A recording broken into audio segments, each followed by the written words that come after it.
In this video, I'll be showing you my new Cube Timer app. So just a little bit about this app before I get started showing you my app. Actually, the reason why I made this app was because I couldn't find any other apps for Android that did a calculation of the average of fives as a statistical indicator. So basically what that is that if you take 25 souls, you group them into groups of 5, and for each group of 5, you take the standard average of 5 of them. Then that will give you 5 numbers, and if you take the average of 5 of those 5 numbers, then you will have the average of 5s. And it's actually a better indicator of your average time than something like a mean of 50 or mean of 25, because you are actually trying to get a good average of 5 each time rather than just slowly bringing your average of 25 up. So now I will show you how to download this app, and it's actually a bit of a different process because this app is still in a bit of a beta phase, and so it's not going to be published on Google Play Store just yet. So if you click the link in the video description, you will be brought to my Google Sites page, which I called Cube Timer Download. And up at the top, we have a link that says download version 0.6.5 beta, kind of an arbitrary version number right now. And it just says this app incorporates tnoodle lib, which is the Java scrambling generator part of tnoodle, under the license GPL 3.0.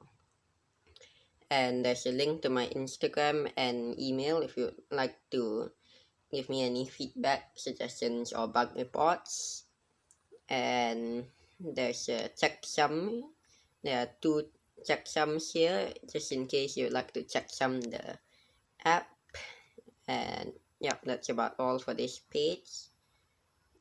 Now if we click the download link, it brings us to a Google Drive page, and it's to download this app this file cubetimer.apk.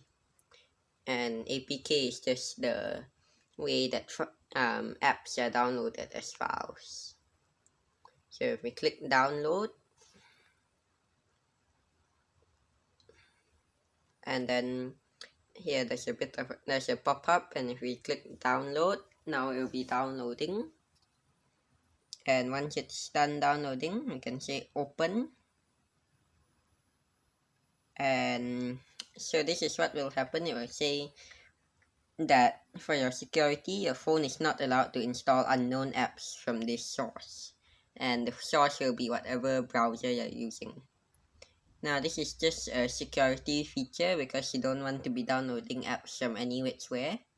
But if we just click the settings button and you allow from this source, and this source will be whatever web browser you use to download the file. And if we say allow from this source, now if we go back, you can say install, and then it should finish installing. And once it's done, we can click open, and that should open the app. Now this is what the app looks like once you've just installed it. So there's this nice Rubik's Cube logo, and the app is called Cube Timer. Now if we just click on the app, it opens up, and we can see it brings us to this screen here.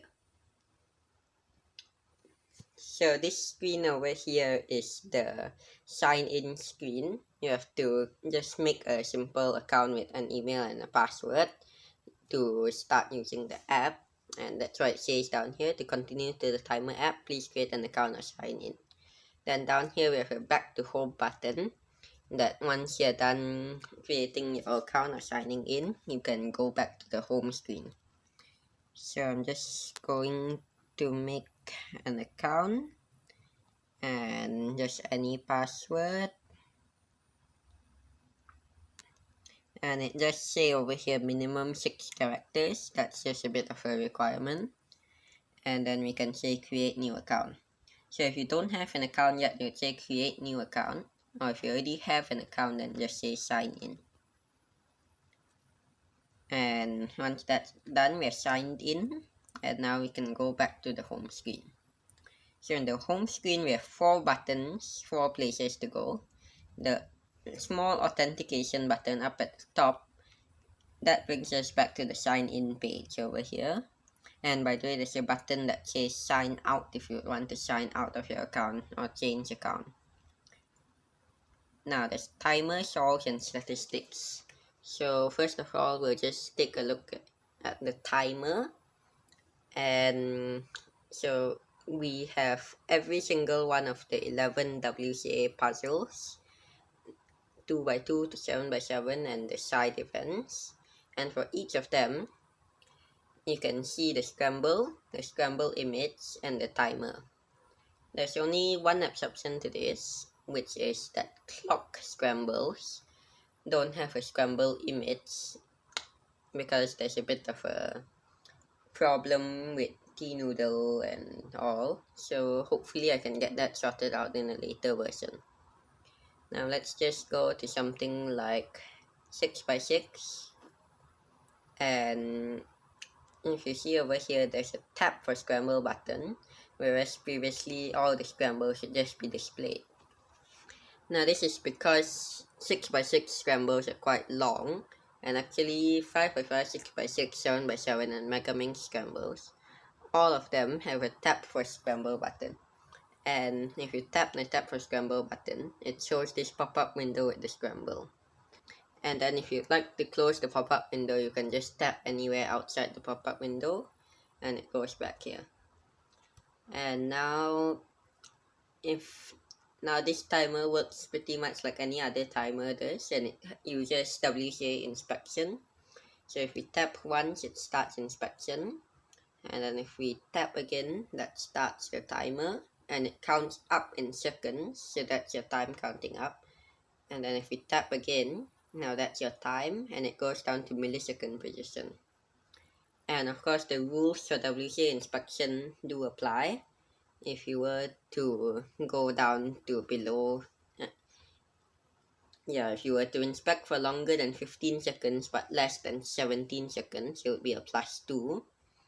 As you can see,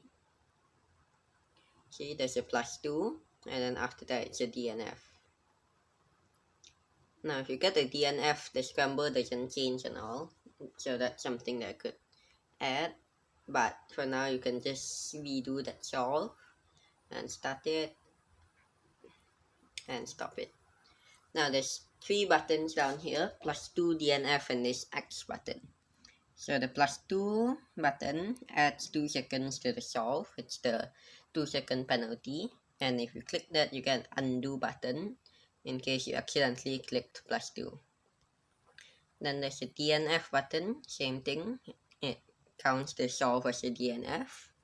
And this X button over here, if you click it, it gives this pop-up window that says, are you sure you want to delete this solve? So if you click cancel, nothing happens. If you click delete, then it will actually delete this solve.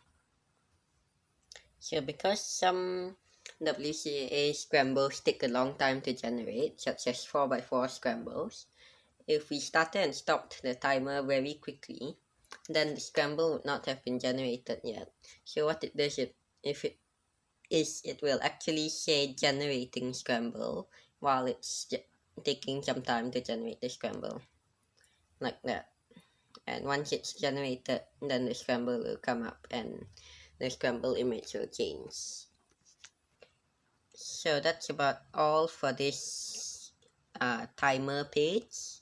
And if we go back, pressing the back button, we go back to the home screen, we can look on the solves page, and we have this drop down menu for all the puzzles. Now if we go over to 6x6, we can see the solve that we did.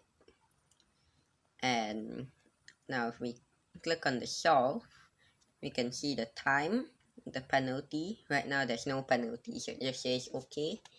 There's the scramble, there is the scramble image, and then there's these two buttons down here that changes the penalty, and this X button is to delete the solve.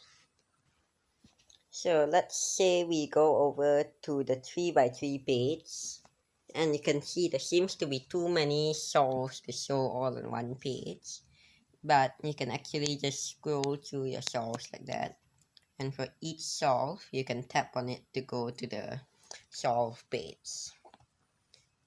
And if you were to say +2, something like that, and then you went back to the 3x3 page, then you'd see the +2 solved. Yep, you can see the +2 is still there, and the same thing works for DNFs. And if we were to delete, let's say we delete this top solve, you can see that that top solve is no longer there. And now if we go over to the statistics page, you can see if you haven't done any solves of any puzzle, then it just says no solves yet. Now if we go over to something like 3x3, so it says solve count 60, means you've done 60 solves, and it tells you your best solve, the mean of your entire session. So that's just adding up all the times and dividing by the solve count. And then you have the mean of 3, average of 5, average of 12, mean of 25, mean of 50, and average of 5, average of 5, which I talked about a bit earlier. But basically you split the 25 solves into blocks of 5, and for each block of 5 you take the average of 5 of them, and that gives you 5 times, and you take the average of 5 of those, and that's the average of 5, average of 5. And of course, if you had less than 25 solves, it wouldn't bother to show you the mean of 25 since there is no mean of 25. And of course, this works for all the other puzzles also. And like I said, if you don't have any solves, it just won't show it. And currently, the highest statistical indicator I go to is a mean of 50. So that's about it for my new cube timer app. And if you'd like to download it, the instructions for how to download it were earlier in the video. So just go back there to the timestamp that I have in the description and follow through the instructions. And if you have any problems with the app, you can either contact me through the links on my website, or you can contact me in the comment section down below. Thanks for watching. Bye.